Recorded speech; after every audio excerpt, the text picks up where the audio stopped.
إن الحمد لله نحمده ونستعينه ونستغفره ونعوذ بالله من شرور أنفسنا وسيئات أعمالنا من يهده الله فلا مضل له ومن يضلل فلا هادي له وأشهد أن لا إله إلا الله وحده لا شريك له وأشهد أن محمدا عبده ورسوله أما بعد فإن أصدق الحديث كتاب الله تعالى وخير الهدي هدي محمد صلى الله عليه وسلم وشر الأمور محدثاتها وكل محدثة بدعة وكل بدعة ضلالة وكل ضلالة في النار أما بعد.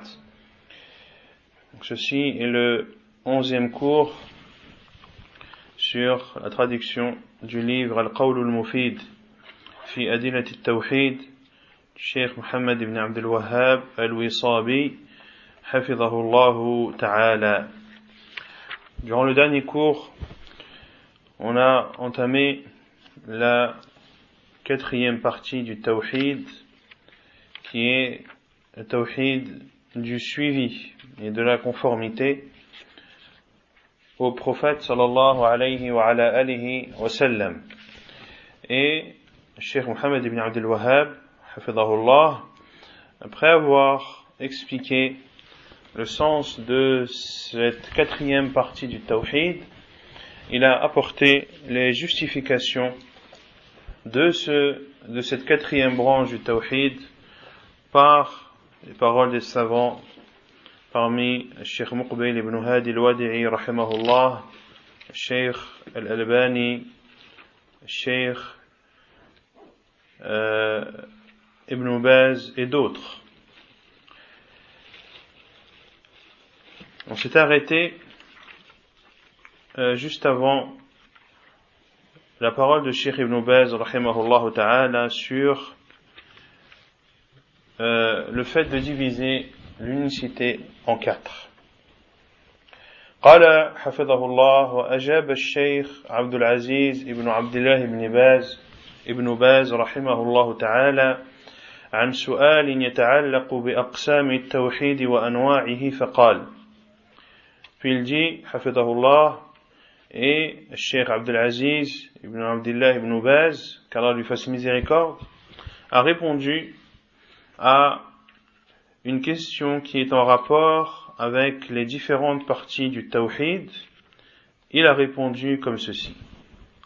هذا مأخوذ من الاستقراء لأن العلماء لما استقرأوا ما جاءت به النصوص من كتاب الله والسنة رسوله صلى الله عليه وسلم ظهر لهم هذا وزاد بعضهم نوعا رابعا هو توحيد المتابعة وهذا كله بالاستقراء فلا شك أن من تدبر القرآن وجد فيه آيات تأمر بإخلاص العبادة لله وحده وهذا هو توحيد الألوهية ووجد آيات تدل على أن الله هو الخلاق وأنه الرزاق وأنه مدبر الأمور وهذا هو توحيد الربوبية الذي أقر به المشركون ولم يدخلهم في الإسلام كما يجد آيات أخرى تدل على أن له الأسماء الحسنى والصفات العلى وأنه لا شبيه له ولا كفء له وهذا هو توحيد الأسماء والصفات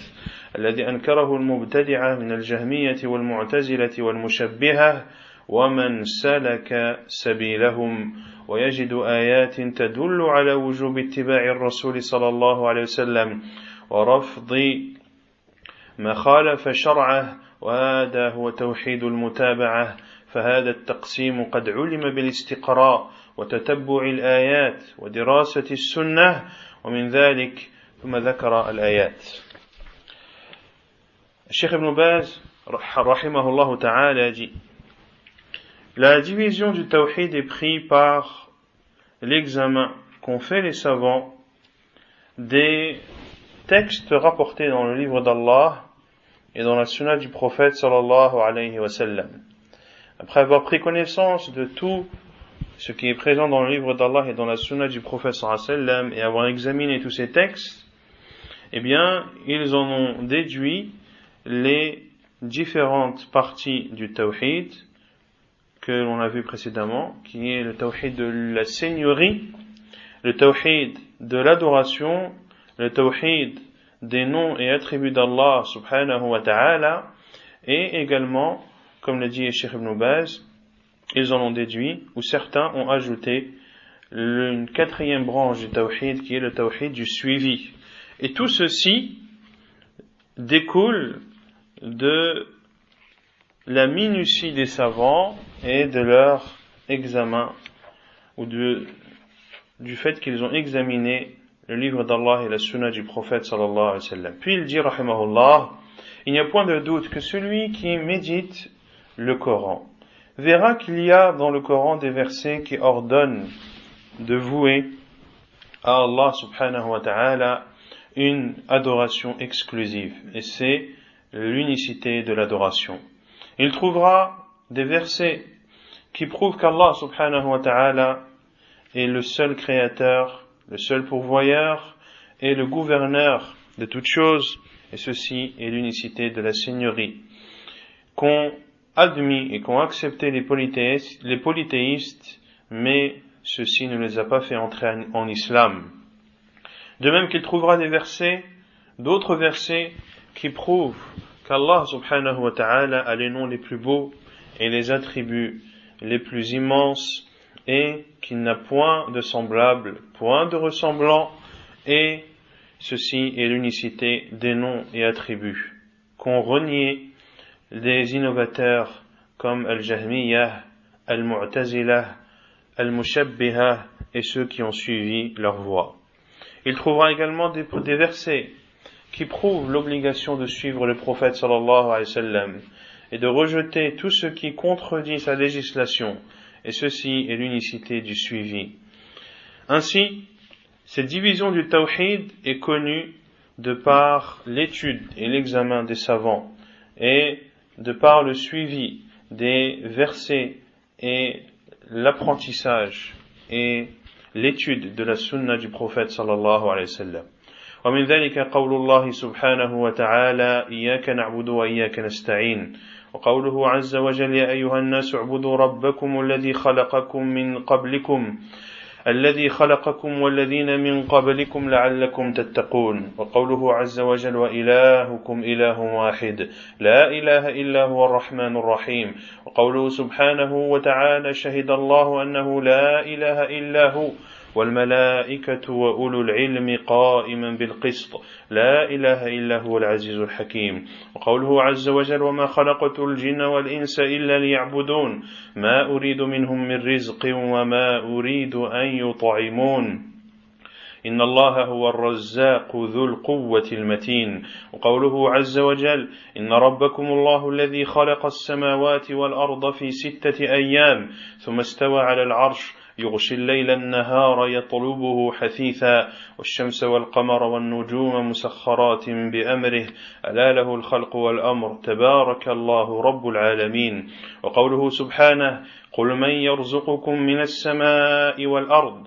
أم من يملك السمع والأبصار ومن يخرج الحي من الميت ويخرج الميت من الحي ومن يدبر الأمر فسيقولون الله قل أفلا تتقون وقال سبحانه ليس كمثله شيء وهو السميع البصير وقال الله تعالى قل هو الله أحد الله الصمد لم يلد ولم يولد ولم يكن له كفوا أحد وقال سبحانه قل إن كنتم تحبون الله فاتبعوني يحببكم الله ويغفر لكم ذنوبكم والله غفور رحيم وقال الله تعالى قل أطيعوا الله والرسول فإن توليتم فإنما عليه ما حمل وعليكم ما حملتم وإن تطيعوه تهتدوا وما على الرسول إلا البلاغ المبين والآيات فيما ذكر من التقسيم كثيرة ومن الأحاديث قول النبي صلى الله عليه وسلم في حديث معاذ رضي الله عنه المتفق على صحته حق الله على العباد أن يعبدوه ولا يشركوا به شيئا وقوله صلى الله عليه وسلم من مات وهو يدعو لله ندا دخل النار رواه البخاري في صحيحه وقوله صلى الله عليه وسلم لجبريل لما سأله عن الإسلام قال أن تعبد الله ولا تشرك به شيئا وتقيم الصلاة المكتوبة وتؤدي الزكاة المفروضة. الحديث متفق عليه. وقوله صلى الله عليه وسلم من أطاعني فقد أطاع الله ومن عصاني فقد عصى الله متفق على صحته. وقوله صلى الله عليه وسلم كل أمتي يدخلون الجنة إلا من أبى قيل يا رسول الله ومن يأبى قال من أطاعني دخل الجنة ومن عصاني فقد أبى. رواه البخاري في صحيحه والأحاديث في هذا الباب كثيرة. Puis Cheikh Ibn Baz rahimahullah ta'ala cite une panoplie de versets dans le Coran qui prouvent justement la division du tawhid en 4. Il dit, pour prouver que cette division est le fruit de l'étude des savants et de leur examen du Coran et de la Sunna du prophète sallallahu alayhi wa sallam. Il dit parmi ces versets, c'est-à-dire qui prouvent la division du tawhid, eh bien, la parole d'Allah azza wa jal, c'est toi que nous adorons et c'est à toi que nous demandons l'aide. Ici, c'est quelle unicité? De l'adoration, tawhid al-uluhiyyah. Et la parole d'Allah azza wa jal, ô vous les gens, adorez votre Seigneur qui vous a créé et ceux qui vous ont précédés afin que vous soyez pieux. Dans ce verset, il y a quoi? L'unicité de l'adoration. Ô vous les gens, adorez votre Seigneur, et il y a aussi l'unicité de la seigneurie, lorsqu'Allah Azza wa Jalla dit votre Seigneur qui vous a créé. Et il dit aussi subhanahu wa ta'ala dans le verset 163 de Surat al-Baqarah, et votre divinité est une divinité unique, point de divinité où nul ne mérite d'être adoré que lui, le tout miséricordieux, le très miséricordieux. Il y a dans ce verset l'unicité de l'adoration et des noms et attributs. Et la parole d'Allah Azza wa Jal dans le verset 18 de Surat al-Imran, Allah a attesté qu'il n'y a de vraie divinité qui ne mérite d'être adorée que lui, ainsi que les anges. C'est-à-dire ainsi que les anges. Ainsi que les anges attestent également. Donc Allah atteste qu'il y a de vraies divinités qui ne méritent d'être adorées que lui, et les anges, c'est-à-dire les anges aussi attestent de cela, et ceux qui ont reçu la science, c'est-à-dire les savants, le mainteneur de la justice, Allah subhanahu wa ta'ala, point de divinité en dehors de lui, il est le tout-puissant et le très sage. Il y a dans cela l'unicité de l'adoration et l'unicité des noms et attributs, mais aussi l'unicité de la seigneurie dans la parole d'Allah Azza wa Jal, qa'imun bil qist, le mainteneur de la justice. Et la parole d'Allah subhanahu wa ta'ala dans les versets 56 à 58 de Surat al-Dhariyat, je n'ai créé les djinns et les êtres humains que pour qu'ils m'adorent. Je ne veux d'eux ni pourvoyance ni qu'ils me nourrissent, car Allah est celui qui donne la pourvoyance, le détenteur de la force et l'inébranlable, subhanahu wa ta'ala. Il y a dans cela les trois tawhids. Et dans le verset 54 de Surat al-A'raf, votre Seigneur est Allah, qui a créé les cieux et la terre en 6 jours, puis s'est élevé au-dessus de son trône. Yughshi al-layla an-nahar, il recouvre la nuit par le jour, il couvre le jour, à la fois de la nuit, qui poursuit celui-ci sans arrêt. C'est-à-dire que la nuit poursuit le jour sans arrêt, ainsi que le soleil et la lune et les étoiles qui sont soumis à son commandement. À lui, la création et le commandement. Gloire à Allah, le Seigneur des mondes. Il y a dans cela l'unicité de la seigneurie et aussi l'unicité des noms et attributs. puis s'est établi ou s'est élevé au-dessus de son trône. Ceci entre dans le tawhid des noms et attributs. Et la parole d'Allah Azza wa Jalla dans le verset 31 de Surat Yunus dit: qui vous donne la pourvoyance? Qul man yarzuqukum min as-sama'i wal ard. Qui vous donne la pourvoyance des cieux et de la terre? Amma yamliku as-sam'a wal absar. Et qui détient les l'ouïe et la vue? Et qui fait sortir le vivant du mort et le mort du vivant? Et qui contrôle le commandement? Ils diront: c'est Allah. Dit: pourquoi ne le craignez-vous donc pas? Il y a dans cela l'unicité de la seigneurie et l'unicité de l'adoration. Taïb. Et dans la parole d'Allah subhanahu wa ta'ala, dans le verset 11 de Surat Shura, rien ne lui ressemble, et c'est lui qui entend tout et qui voit tout. Il y a dans cela l'unicité des noms et attributs. Et la parole d'Allah Azza wa Jal dit: c'est Allah l'unique, Allah qui n'a besoin de personne. Il n'a pas été enfanté, il n'a pas enfanté, et rien n'est semblable à lui. Il y a dans cela l'unicité des noms et attributs. Il y a l'adoration, l'unicité de la seigneurie, autrement dit aussi dans le sens de As-Samad, et également dans les noms et attributs, dans le nom As-Samad, et également que rien ne lui est semblable. Et rien ne lui est semblable englobe à la fois le tawhid des noms et attributs, mais aussi le tawhid de la seigneurie, tawhid al-rububiyyah. Et également dans le verset 31 de Surat Al-Imran, Allah Azza wa Jal dit selon le sens, dit: si vous aimez Allah, suivez-moi, Allah vous aimera et vous pardonnera vos péchés, et Allah est pardonneur et miséricordieux. Il y a dans cela l'unicité de l'mutaba'a, du suivi. C'est-à-dire dit au Muhammad, aux polythéistes: si vous aimez Allah, alors suivez-moi et Allah vous aimera. Et il y a aussi également dans cela le tawhid des noms et attributs. Et dans le verset 54 de Surat An-Nur, où Allah Azza wa Jal dit selon le sens, dit: obéissez à Allah et obéissez au prophète. Si vous vous détournez, alors il ne sera responsable que de ce dont il est chargé, c'est-à-dire le prophète sallallahu alayhi wa sallam ne sera responsable que de ce qu'Allah subhanahu wa ta'ala lui a confié comme message. Et vous serez responsable de ce qui vous incombait, à savoir de suivre le prophète sallallahu alayhi wa sallam. Et si vous le suivez, alors, et si vous lui obéissez, alors vous serez guidés.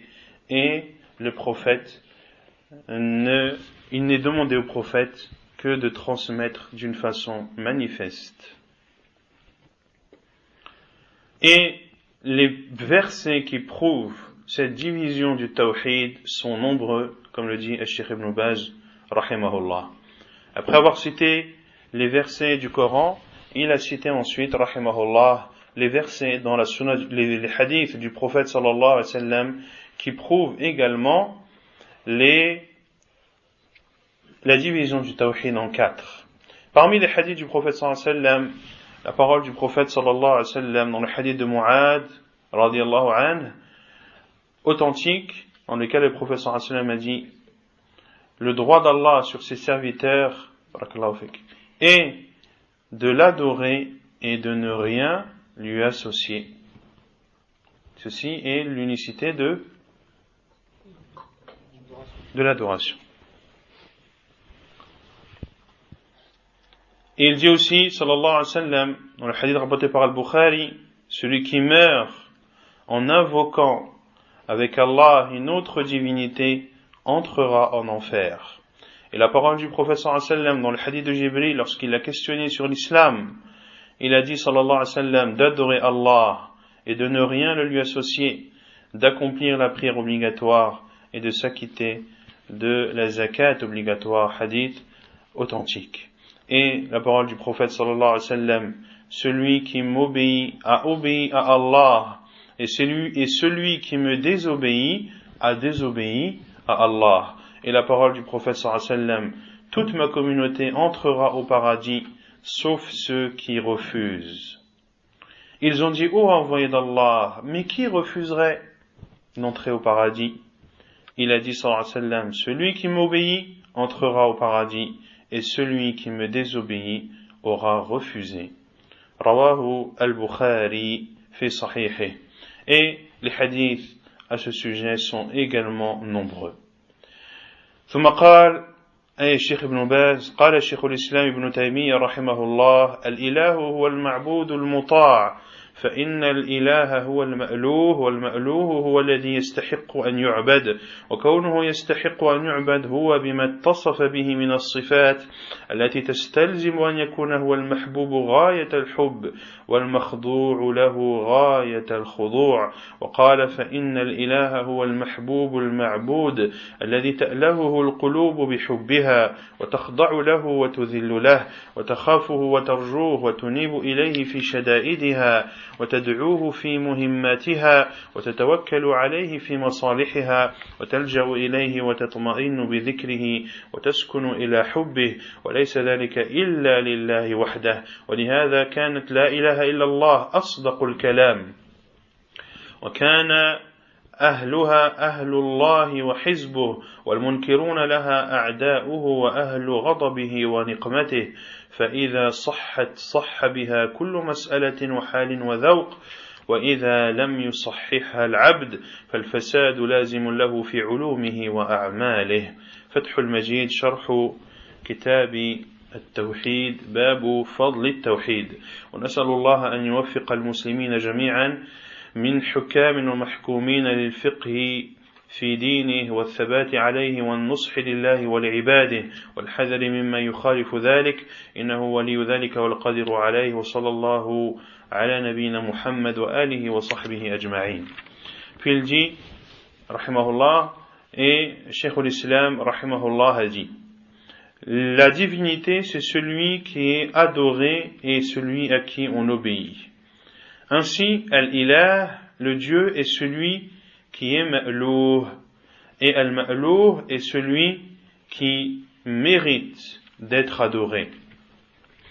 Et il mérite d'être adoré car il détient les caractères et les caractéristiques qui obligent et qui font que l'on aime d'une façon extrême et que l'on se soumet à lui, subhanahu wa ta'ala, d'une façon extrême. Et il dit aussi, c'est-à-dire Cheikh al-Islam ibn Taymiyyah, la divinité est celui qui est aimé et adoré, celui qui adore les cœurs en l'aimant et en se soumettant à lui, en ayant peur de lui, en espérant de lui, en se repentant vers lui, en revenant vers lui dans les moments difficiles, en l'invoquant dans les sujets importants, en plaçant sa confiance en lui et en se retournant à lui, en étant apaisé lorsque l'on se rappelle de lui et serein dans l'amour que l'on a pour lui.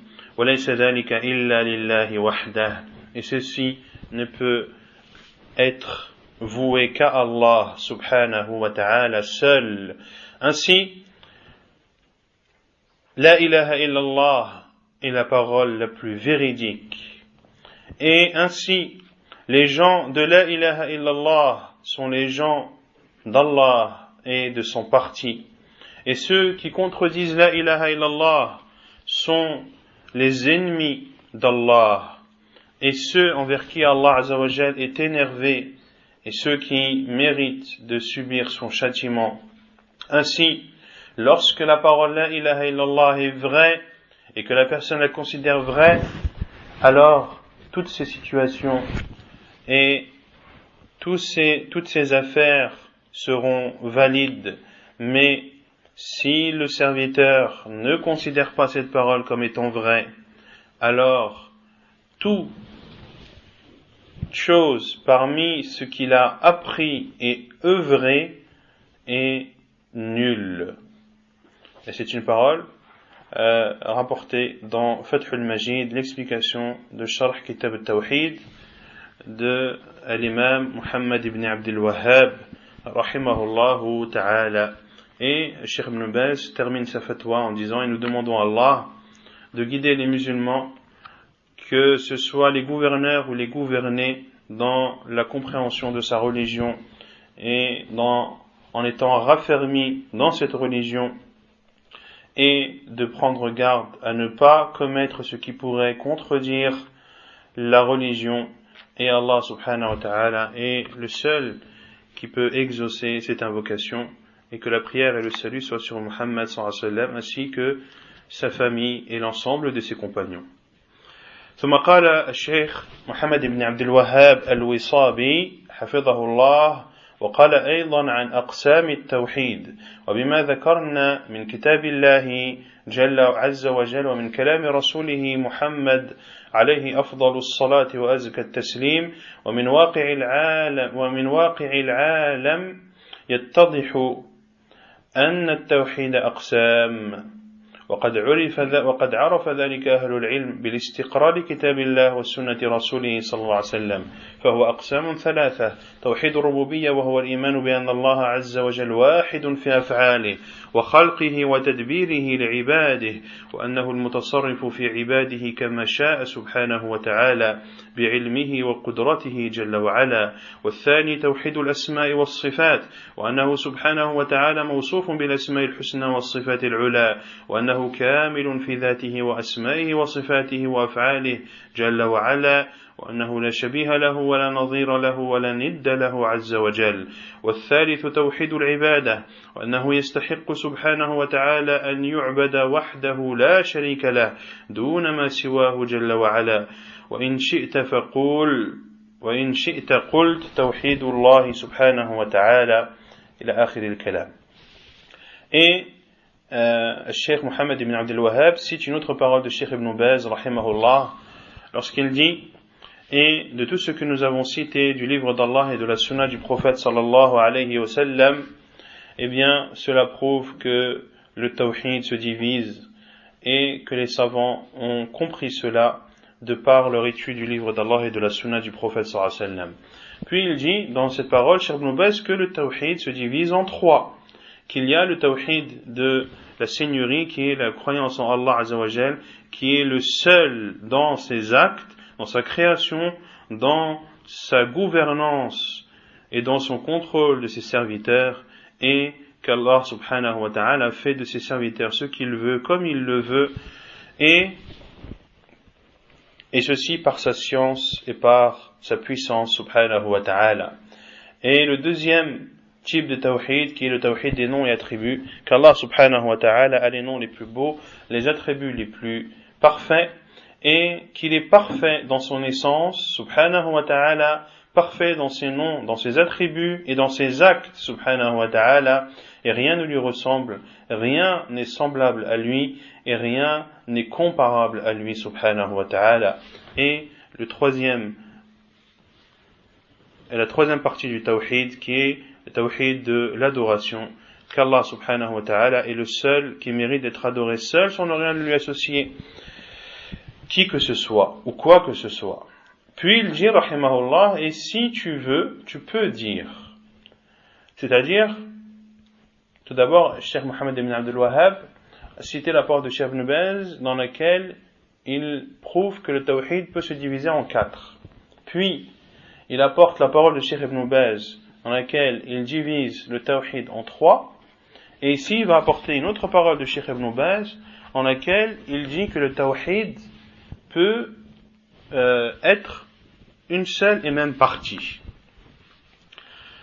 قال وإن شئت قلت توحيد الله عز وجل هو الإيمان بأنه رب الجميع وخالق الجميع والرازق الجميع وأنه لا شريك له في جميع أفعاله سبحانه وتعالى لا شريك له في خلقه ورزقه للعباد لا شريك له في تدبير الأمور وهو المالك لكل شيء جل وعلا كما قال سبحانه وتعالى لله ملك السماوات والأرض وما فيهن وهو على كل شيء قدير فهو المالك لكل شيء والمتصرف في كل شيء جل وعلا له الأمر كله وله الخلق كله كما قال الله تعالى ألا له الخلق والأمر تبارك الله رب العالمين وهو الموصوف بصفات الكمال المسمى بالأسماء الحسنى فلا شبيه له من خلقه في شيء بل هو الكامل في ذاته وأسمائه وصفاته وأفعاله وهو المستحق أن يعبد ويخص بالعبادة من الدعاء والخوف والرجاء والتوكل والرغبة والرهبة والصلاة والصوم والذبح والنذر وغير ذلك وهذا كله داخل في مسمى التوحيد توحيد الله سبحانه وتعالى توحيد الأنبياء والمرسلين وهو التوحيد الذي جاء به خاتمهم وسيدهم وإمامهم نبينا محمد صلى الله عليه وسلم ويمكن أن نأتي بعبارة أخرى فنقول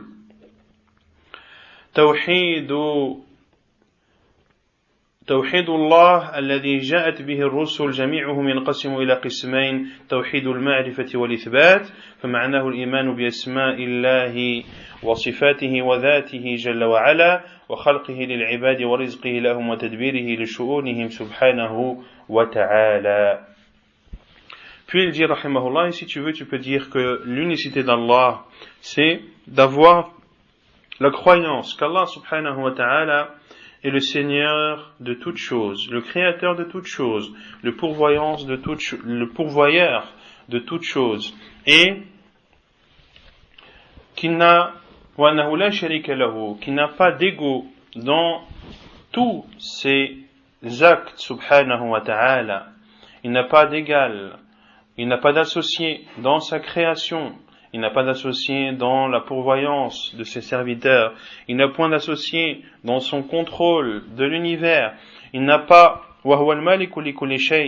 il est le possesseur de toutes choses, subhanahu wa ta'ala, comme il le dit, azza wa jal, dans le verset 120 de Surat la table servie, à Allah, la royauté des cieux et de la terre et de tout ce qu'elles contiennent, et il est capable de toutes choses. Allah donc possède toutes choses et il a le contrôle de toutes choses subhanahu wa ta'ala et il est le créateur de toutes choses comme il le dit azza wa jal à lui appartient la création et le commandement gloire à Allah le Seigneur des mondes et il est doté de caractères parfaits et il est nommé des noms les plus beaux il n'a point d'égo et point de ressemblant dans sa création.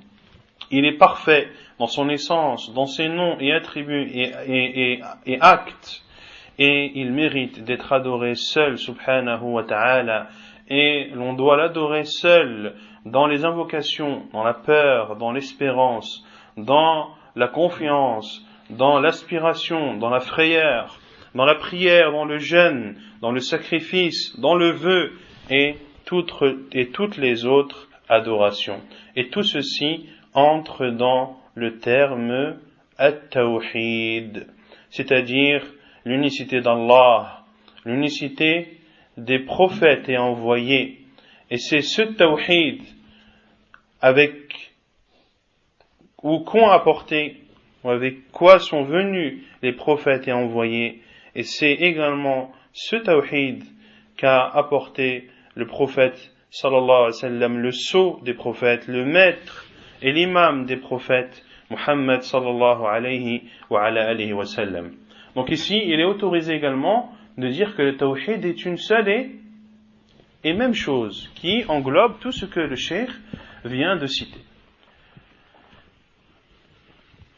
Puis il dit, et il est autorisé de dire une autre façon. C'est de dire que l'unicité d'Allah,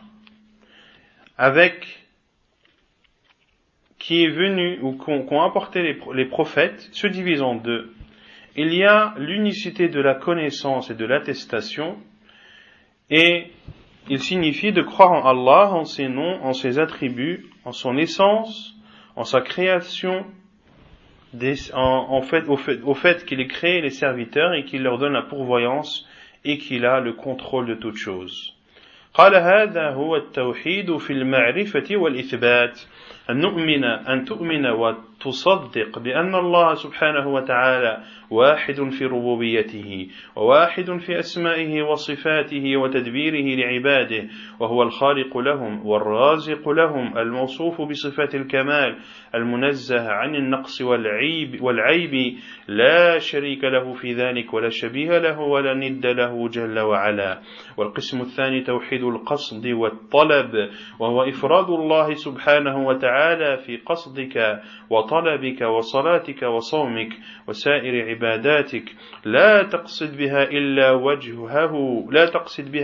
وجهه جل وعلا. وهكذا صدقاتك وسائر أعمالك التي تتقرب بها لا تقصد بها إلا وجهه جل وعلا فلا تدعو إلا إياه ولا تنذر إلا له ولا تتقرب بأنواع القربات إلا له سبحانه ولا تطلب شفاء المرضى والنصر على الأعداء إلا منه عز وجل توحده في كل ذلك. فهذه أنواع التوحيد لك أن تعبر عنها بنوعين ولك أن تعبر عنها بثلاثة أنواع ولك أن تعبر عنها بنوع واحد كما تقدم فيما ذكرنا آنفا ولا مشاحة في الاصطلاح والتعبير وإنما المقصود أن نعرف ما هو التوحيد الذي بعث الله به الرسل وأنزل به الكتب ووقعت فيه الخصومة بين الرسل وأممهم وهو توحيد العبادة. Puis il dit rahimahullah, c'est-à-dire le Cheikh Ibn Baz rahimahullah ta'ala, et ceci est l'unicité de la connaissance et de l'attestation, c'est-à-dire de croire et de considérer vrai qu'Allah subhanahu wa ta'ala est seul dans sa seigneurie, il est l'unique dans ses noms et attributs et dans son contrôle de ses serviteurs et dans sa gestion et son administration de ses serviteurs, et il est le créateur, c'est lui qui les a créés, c'est lui qui leur donne la pourvoyance, et il est doté des caractères les plus parfaits, et il est exempté de tout défaut, et de tout défaut et de tout manquement. Rien n'est semblable à lui, il n'a point d'associé, subhanahu wa ta'ala.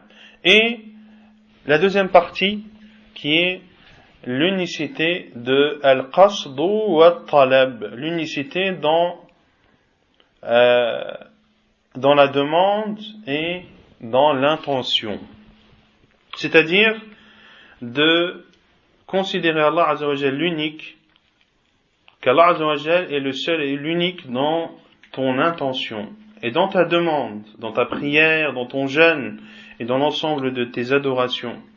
Tu ne recherches dans celle-ci que la face d'Allah subhanahu wa ta'ala, également tes aumônes et l'ensemble des actes à travers lesquels tu te rapproches de lui subhanahu wa ta'ala, tu ne recherches derrière ces actes que la face d'Allah subhanahu wa ta'ala, tu n'invoques que lui, tu ne fais de vœux que pour lui, tu ne te rapproches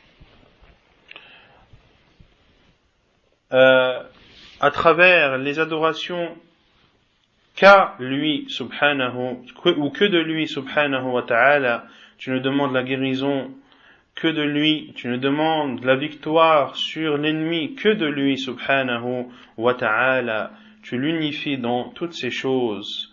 Ainsi, ceci sont les différentes sortes de tawhid. Tu as donc, ou tu peux dire qu'elles sont au nombre de 2, c'est-à-dire les parties du tawhid, ou tu peux dire qu'elles sont au nombre de 3, ou tu peux dire qu'il y a une seule et même partie, comme nous l'avons précédemment cité, et il n'y a pas de contradiction dans les termes utilisés, car le but est de connaître ce qu'est le tawhid, car quel est le tawhid pour lequel Allah subhanahu wa ta'ala a envoyé les prophètes et a fait descendre son livre, et de connaître ce tawhid qui a été disputé entre les prophètes d'Allah et leur peuple, qui est l'unicité de l'adoration. Pour résumer donc, le tawhid, on peut dire que c'est une seule et même partie. On peut dire que c'est deux parties. La première qui est l'unicité dans la connaissance et l'attestation, et la deuxième, l'unicité dans l'intention et la demande. Ou de dire que le tawhid est de trois, en disant qu'il y a l'unicité de la seigneurie, l'unicité de l'adoration et l'unicité des noms et attributs. Ou sinon, on peut dire que le tawhid est de quatre, en disant les trois précédemment cités et en ajoutant l'unicité dans le suivi. Tawhid ou al-mutaba'a. Et certains à notre époque ont divisé le tawhid en quatre et en ajoutant quatrièmement tawhidul hakimiyyah, le tawhid dans le jugement. Et les savants ont répondu à cela et que personne parmi les salafs ni parmi les savants n'ont divisé le tawhid en ajoutant comme quatrième tawhid le tawhid dans le jugement. Et ceux qui ont ajouté cela sont ceux qui, sans scrupule, rendent mécréants les gouverneurs qui n'appliquent pas la loi d'Allah subhanahu wa ta'ala sans donner de détails, comme l'ont détaillé les savants de l'islam, et on en a déjà parlé à plusieurs reprises, à savoir que si le gouverneur juge, ou si le gouverneur musulman applique une loi qui n'est pas la loi d'Allah, en considérant que sa loi est meilleure que celle d'Allah, dans ce cas il est mécréant, il sort de l'islam. S'il considère que sa loi est semblable à celle d'Allah, également, il sort de l'islam.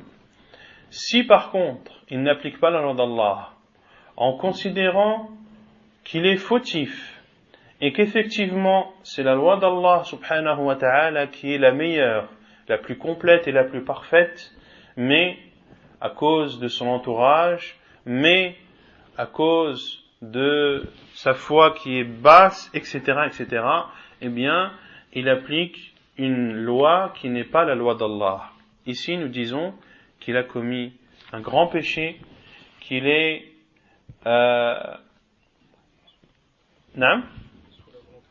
qu'il est sous la volonté d'Allah Azza wa Jal. S'il veut lui pardonner, il lui pardonne. S'il veut le châtier, il le châtiera. Comme l'a dit Abdullah ibn Abbas, c'est une mécréance autre que la mécréance. Et dans une autre version, ce n'est pas la mécréance qui vient à votre esprit. Autrement dit, ce n'est pas la grande mécréance, mais c'est la petite. Et donc, ces personnes qui ont ajouté le tawhid al-hakimiyyah, tout ceci pour faciliter leur appel à l'égarement et pour montrer aux gens que ceux qui n'appliquent pas la loi d'Allah, eh bien, ils contredisent directement une unicité d'Allah subhanahu wa ta'ala sans expliquer les détails qu'ont donné les savants de l'islam et les pieux et nos pieux prédécesseurs.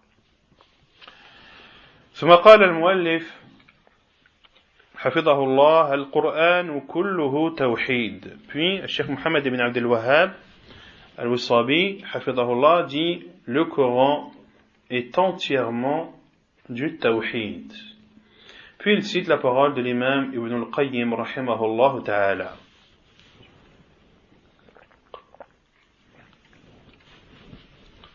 قال ابن القيم رحمه الله تعالى كل سورة في القرآن فهي متضمنة لنوعي التوحيد شاهدة به داعية إليه فإن القرآن إما خبر عن الله وأسمائه وصفاته وأفعاله وأقواله فهو التوحيد العلمي الخبري وإما دعوة إلى عبادته وحده لا شريك له وخلع ما يعبد من دونه فهو التوحيد الإرادي الطلبي وإما أمر ونهي وإلزام بطاعته وأمره ونهيه فهو حقوق التوحيد ومكملاته وإما خبر عن إكرام أهل التوحيد وما فعل بهم في الدنيا وما فعل بهم في الدنيا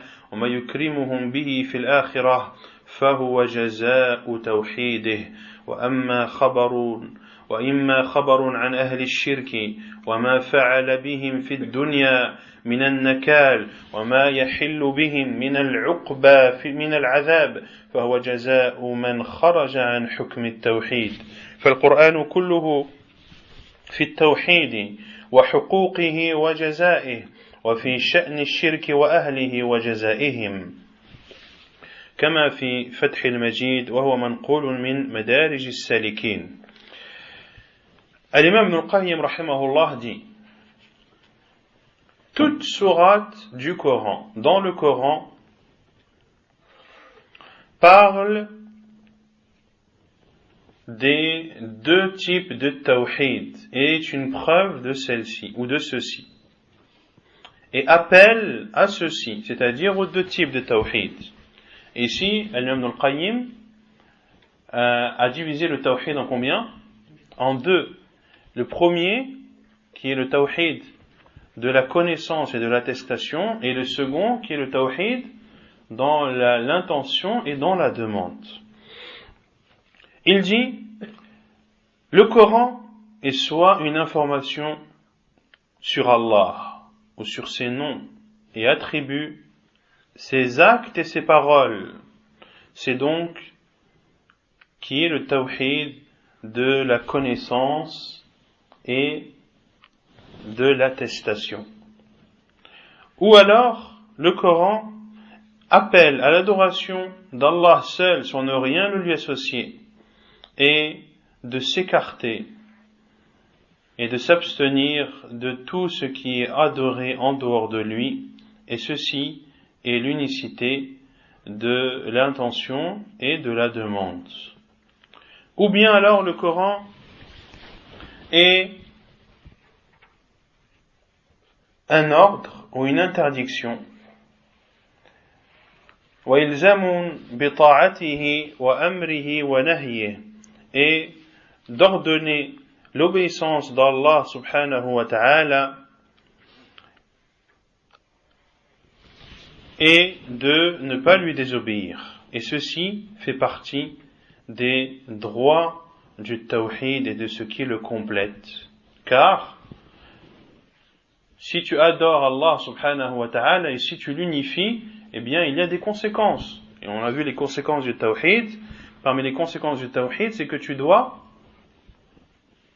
que ce qui découle directement du tawhid, c'est d'obéir à Allah et de s'abstenir de lui désobéir.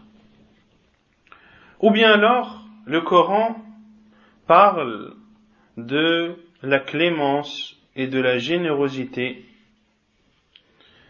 qu'Allah Azza wa Jal a envers les gens du tawhid, et ce qu'il leur a accordé dans cette vie d'ici-bas, et ce qu'il leur réserve dans la vie de l'au-delà, et ceci parle de la récompense de son tawhid. Ou bien alors le Coran parle des polythéistes, de ceux qui ont associé à Allah subhanahu wa ta'ala, et de ce qu'ils ont subi dans cette vie d'ici-bas, comme châtiment, et ce qui les attend également dans l'au-delà. Et tout ceci est la récompense de ceux qui sont sortis de l'unicité d'Allah subhanahu wa ta'ala. Le Coran est donc entièrement du tawhid. Il est entièrement consacré au tawhid, soit au tawhid directement, ou soit au droit du tawhid, ou soit à la récompense du tawhid, ou bien il parle du polythéisme, des polythéistes et du châtiment qui les attend. Donc le Coran est entièrement du tawhid. Et certains savants ont dit que ce qui est présent dans Surat al-Fatiha n'est présent dans aucune autre des sourates du Coran. Dans Surat al-Fatiha, qu'est-ce qu'il y a?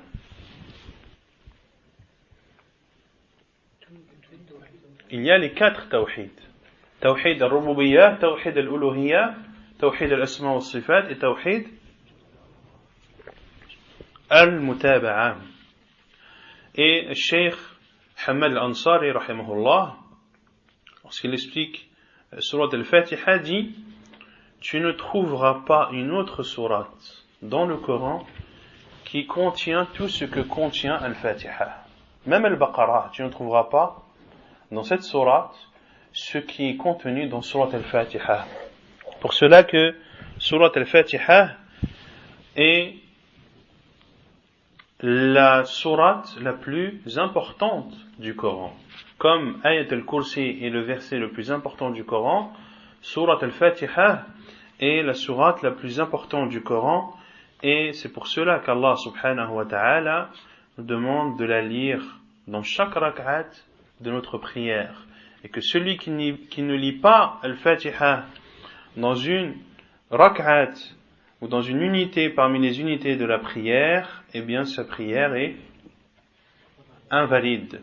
Ceci pour celui qui prie seul ou qui est imam, ou qui prie derrière un imam pendant une prière ou des unités de prière qui sont faites à voix basse. ونكتفي بهذا القدر وسبحانك اللهم وبحمدك أشهد أن لا إله إلا أنت أستغفرك وأتوب إليك.